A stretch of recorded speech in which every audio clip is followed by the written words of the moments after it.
Welcome to Python life YouTube channel. ఈ వీడియోలో మనం ఫీచర్స్ ఆఫ్ పైథాన్ డిస్కస్ చేయబోతున్నాం. సో ఈ పైథాన్ యొక్క ఫీచర్స్ అంటే ఏంటి? మరి ఇప్పుడు మీరు ఒక ఫోనే కొందాం అనుకుంటున్నారు, లేదా మీరు ల్యాప్టాపే కొందాం అనుకుంటున్నారు. ఫస్ట్ ఏం తెలుసుకుంటారు?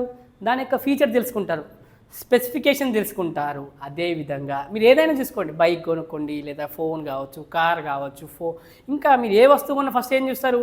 దానికి ఫీచర్ చూస్తారు. సో అదేవిధంగా మెయిన్గా మన వాళ్ళు ఏమడుగుతారు? ఇప్పుడు ల్యాప్టాప్ గురించి ఎక్కువ అడుగుతారు, ఏ ఫీచర్స్ ఉన్న ల్యాప్టాప్ బాగుంటుందన్న ఇలా అడుగుతారు. సో అదేవిధంగా పైథాన్ మనం నేర్చుకుంటాం, దాని యొక్క ఫీచర్స్ ఏంటి, స్పెసిఫికేషన్ ఏంటో కొద్ది వరకు తెలుసుకుందాం. సో చాలా ఉంటాయండి, నేను కొన్ని మాత్రమే డిస్కస్ చేస్తున్నాను. So there are many features in Python, but మనం ఇక్కడ కొన్ని మాత్రమే డిస్కస్ చేస్తున్నాం. సో చూడండి, free and open source and easy to code. So పైథాన్ని మనం ఫ్రీగా నేర్చుకోవచ్చు, ఫ్రీగా పైథాన్ పైన మనం ఏదైనా క్రియేట్ చేసుకోవచ్చు, ఫ్రీగా యూజ్ చేసుకోవచ్చు పైథాన్ని. మీరు ఎక్కడ కూడా ఒక రూపాయి కూడా పే చేసే అవసరం లేదు. సో ఈజీగా మీరు ఫ్రీగా డౌన్లోడ్ చేసుకొని పైథాన్ని మనం ఈజీగా ప్రాక్టీస్ చేసుకోవచ్చు. So free and open source, అందుకే దీన్ని ఓపెన్ సోర్స్ అంటున్నారు. అదేవిధంగా ఈజీగా కోడ్ చేయగలుగుతాం. సో మీరు మిగతా లాంగ్వేజ్తో కంపేర్ చేస్తే మనం ఇక్కడ ఈజీగా పైథాన్ని చాలా ఈజీగా కోడ్ చేయగలుగుతాం. అదేవిధంగా ఈజీ టు రీడ్. సో మనం ఈజీ టు రీడ్ అంటున్నాను, ఎందుకంటే మీరు మిగతా లాంగ్వేజ్తో కంపేర్ చేస్తే మీకు ఒకవేళ సపోజ్ మీరు వేరే లాంగ్వేజ్ తీసుకోండి, ఒకవేళ మీకు ఐడియా ఉంటే అక్కడ మీకు కొన్ని చదవడానికి ఇబ్బందిగా ఉంటుంది, అసలు ఇది ఎందుకు వచ్చింది అని ఉంటుంది. ఇక్కడ మాత్రం చాలా సింపుల్గా ఉంటుంది, ఈజీ టు రీడ్. మీకు నెక్స్ట్ తెలుస్తుంది కదా, మనం ప్రోగ్రామ్ కోడ్ ఒక ఫస్ట్ ప్రోగ్రామ్ రాసినప్పుడు మీకే అర్థమైపోతుంది ఎంత సింపుల్ ఉంది అనిపిస్తుంది. సో అదేవిధంగా మిగతా లాంగ్వేజ్తో కంపేర్ చేస్తే so object oriented language. So ఇక్కడ ఆబ్జెక్ట్ ఓరియంటెడ్ లాంగ్వేజ్ మనకు ఎందుకంటే క్లాస్ అనేది ఆబ్జెక్ట్ అనే కాన్సెప్ట్ ఇక్కడ ఉంటుంది కాబట్టి దీన్ని ఆబ్జెక్ట్ ఓరియంటెడ్ లాంగ్వేజ్ అంటాం. తర్వాత ఈజీ టు డీబగ్ అంటే ఏంటి? ఎర్రర్స్ ఫిక్స్ చేయడం. సో ఎర్రర్స్ వస్తుందని ఫిక్స్ చేయడం. సో చాలా సింపుల్గా ఇక్కడ ఫిక్స్ చేయొచ్చు, ఎందుకంటే సో ఇక్కడ సింపుల్గా తక్కువ లైన్స్ కోడ్ ఉంటుంది. మిగతా లాంగ్వేజ్తో కంపేర్ చేస్తే మీరు కంపేర్ చేసినప్పుడు సేమ్ కోడ్ని.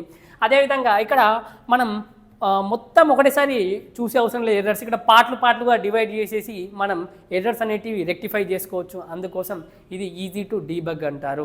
తర్వాత డైనమికల్ టైపుడ్ లాంగ్వేజ్. ఈ డైనమికల్ టైపుడ్ లాంగ్వేజ్ అంటే ఏంటంటే, సో ఇప్పుడు సి లాంగ్వేజ్ ఉందండి, సో తెలియకపోయినా ఏమీ కాదు, మనకు నెక్స్ట్ మనం ప్రోగ్రామ్స్ నేర్చుకునేటప్పుడు డైనమికల్ టైపుడ్ లాంగ్వేజ్ అంటే అర్థమవుతుంది. కానీ కొద్దిగా ఇంట్రడక్షన్ ఇస్తున్నాను.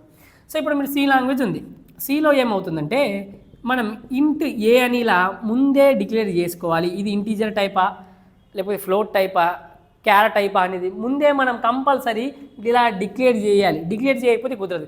ఇక్కడ మనకు పైథాన్లో అలా ఏం అవసరం లేదు, ఫస్ట్ ముందుగా ప్రీ డిఫైన్ చేసే అవసరం లేదు. డాటా టైప్ అది ఏ టైపు అనేది వేరియబుల్. సో ఇది మనకు స్టాటికల్ టైపుడ్ లాంగ్వేజ్ అంటారు. అందుకే సీని ఏమంటారు? Statical typed language. ఇదేంటి?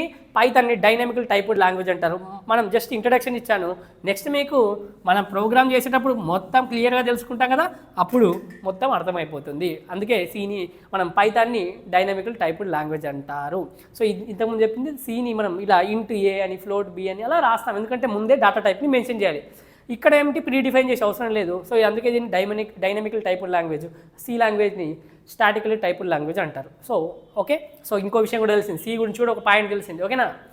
తర్వాత Python is a portable language. ఈ పోర్టబుల్ లాంగ్వేజ్ అంటే ఏంటి? మరి పైథాన్ అనేది పోర్టబుల్ లాంగ్వేజ్ ఎందుకు అంటున్నానంటే, మీరు పైథాన్ కోడ్ రాసి ఇప్పుడు మీరు సపోజ్ విండోస్లో ఎగ్జిక్యూట్ చేస్తున్నారా, లేదా మ్యాక్ ఓఎసా, లేదా లైనెక్సా, దేంట్లో అయినా కావచ్చు, మీరు ఏ దాంట్లో అయినా కూడా ఎగ్జిక్యూట్ చేసుకోగలుగుతారు పైథాన్ ప్రోగ్రామ్ని.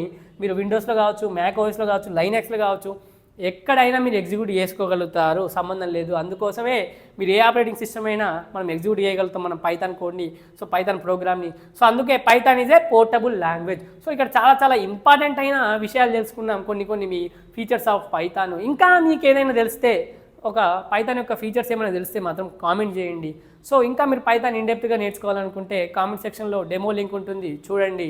Thank you for watching this video. Please subscribe to PythonLife YouTube channel.